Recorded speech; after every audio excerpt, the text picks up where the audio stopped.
လူတိုင်းအပြစ်သားဖြစ်သည်လောဘဒေါသမောဟအပြစ်နှင့်မွေးလာကြပြီနေစီနှင့်အမြကာယကံဝစီကံမနောကံတပါမဟုတ်တပါပါနှင့်အထပ်ထပ်ဖြစ်မှနေကြသောလူတွေဆိုတာဘယ်သူမှမြင်၍မရကိုအကြောင်းကိုမိကိုစီတာအတိအကျဆုံးဖြစ်ကြသလိုအရာခတ်သိန်းကိုသိတော်မူသောထာဝရဘုရားရှိတော်၌လည်းခွဲ့၍မထားနိုင်ကြထို့ကြောင့်အရာခတ်သိန်းကိုသိတော်မူသောမိဖန်ဆင်းရှင်ယေရှုဘုရားရှိ၌ငါဟာအဖြစ်သားပါဟုဝန်ခံကြခြင်းတည်တာအမင်္ဂလာပေါင်းစုံမှမင်္ဂလာပေါင်းစုံကိုပြန်ဖြစ်စေကြတာပါအမျိုးတို့ရေငါဟာအဖြစ်သားပါဟုယေရှုဖျားရှိ၌ဝန်ခံခြင်းတည်တာအပြစ်ကြောင့်ပိဆို့နေသောတကားတွေကိုပြန်ပွင့်စေသည်ငါဟာအဖြစ်သားပါဟုယေရှုဖျားရှိ၌ဝန်ခံခြင်းတည်တာအပြစ်ကြောင့်ပိဆို့နေသောကလကာကြီးကွိုက်သွားစေသည်ငါဟာအဖြစ်သားပါဟုယေရှုဖျားရှိ၌ဝန်ခံခြင်းတည်တာချီနှောင်ထားသောမာနစာတန်ဤကျိုးတွေကိုပြတ်ထွက်သွားစေသည်ငါဟာအဖြစ်သားပါဟုယေရှုဖျားရှိ၌ဝန်ခံခြင်းကသာစာတန်မာနလောကဖျားလက်ထဲမှာဖန်ဆင်းရှင်ယေရှုဖျားထံပြန်ရောက်စေပြီးကောင်းကင်နိုင်ငံတော်ကြီးကိုပြန်ခံစားစေသည်ငါဟာအဖြစ်သားပါဟုမိဖန်ဆင်းရှင်ယေရှုဖျားရှိ၌ဝန်ခံခြင်းကသာဖျားသခင်ဤသားပြန်ဖြစ်စေသည်ရှင်ယောဟန်ခရစ်အခန်းကြီး3အငယ်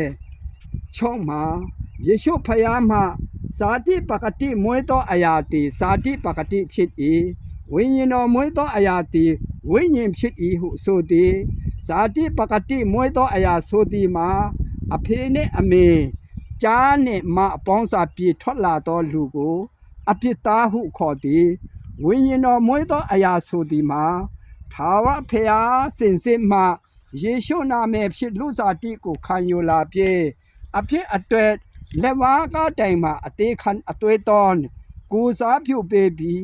3ရက်မြောက်သောနေ့တွင်ရှင်ပြန်ထမြောက်သည့်ယေရှုခရစ်တော်ဖခင်ကိုယုံရန်ပြောခြင်းဖြစ်သည်မိဖန်ဆင်းရှင်ရှိ၌လူတိုင်းအပြစ်သားဖြစ်သောကြောင့်လူတိုင်းမှယေရှုဖခင်ကိုယုံရန်လိုအပ်နေသောသူတွေဖြစ်ကြသည်မင်းအောင်လှိုင်အပြစ်သားဖြစ်တယ်လို့အောင်ဆန်းစုကြည်နှင့်ကြီးတွေလည်းအပြစ်သားဖြစ်ကြသည်ထို့သောအပြစ်သားဖြစ်သောမင်းအောင်လှိုင်မှသခင်ယေရှုကိုယုံရန်လိုအပ်တယ်လို့အပြစ်သားဖြစ်သောအောင်ဆန်းစုကြည်နှင့်ကြီးတွေကလည်းသခင်ယေရှုကိုယုံရန်လိုအပ်သည်ဘာကြောင့်သခင်ယေရှုကိုယုံရန်လိုအပ်တာလဲယေရှုဖျားသည်အရာခတ်သိမ်းတာမကလူဤဖန်ဆင်းရှင်ဖြစ်ခဲ့ပြီးလူအတွက်နောက်ထပ်ပါတစ်ခုမှထပ်မလို့အရာအလုံးပြည့်စုံသောအေတင်ဥယျင်ဖျားမျက်မှောက်တော်၌လူကိုထားသောအရှင်ဖြစ်သည်လူဤပြည့်စုံခြင်းကိုမလိုလားသောမာနစာတန်လောကဖျားသည်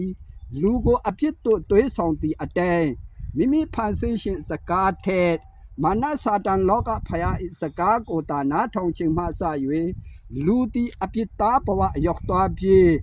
ဒုက္ခပေါင်းစုံဘုနာတိချင်းတာမကထွက်သွားသည့်ဝိညာဉ်လဲထာဝရငရေရောက်ရတော့သည်ထိုအဖြစ်ဆိုးကိုမမြင်ရသောကောင်းကင်အပဖန်ဆင်းရှင်ထာဝရဘုရားသည်ယေရှုနာမည်ဖြင့်လူစားတိကိုခံယူလာကလူတိုင်းအပြစ်အတွက်လက်ဝါးကားတိုင်၌အသေးခံအသွေးသွန်းပေးပြီး3ရက်မြောက်သောနေ့တွင်ရှင်ပြန်ထမြောက်ခြင်းဖြင့်ကဲတင်ခက်သည်ကိုတေကောအခန်းကြီး15အငယ်22တွင်ဤသို့ဆိုသည်လူအပေါင်းတို့သည်အာဒံအားဖြင့်တည်ခြင်းသို့ရောက်သည်နည်းတူလူအပေါင်းတို့သည်ခရစ်တော်အားဖြင့်အသက်ရှင်ခြင်းသို့ရောက်ရကြလတတ်ဟုဆိုသည်ဖျားသခင်သည်အပြစ်နှင့်ကင်းစင်သောသူကိုငါတို့အတွက်ကြောင့်အပြစ်ရှိသောသူဖြစ်စေတော်မူ၏အကြောင်းမူကားငါတို့သည်ထိုသူအားဖြင့်ဖျားသခင်ရှိတော်၌ဖြောင့်မတ်သောသူဖြစ်မည်အကြောင်းတည်းဟုဟေကောအခန်းကြီး9အငယ်20တွင်ဆိုသောကြောင့်အပြစ်သားလူတွေခံရမည်အစားလက်ဝါးကားတိုင်မှာအပြောင်းအလဲခံပေးသော ယေရှုခရစ်တော်ဖခင်ကိုမသေးမီအချင်းရှိနေတုံးလက်ခံကြပါစို့ဟုအားပေးကလူတိုင်းအပြစ်သားဖြစ်သည့်ကောင်းစဉ်ဖြင့်ဝင်ဟလိုက်ရပါတည်းအာမင်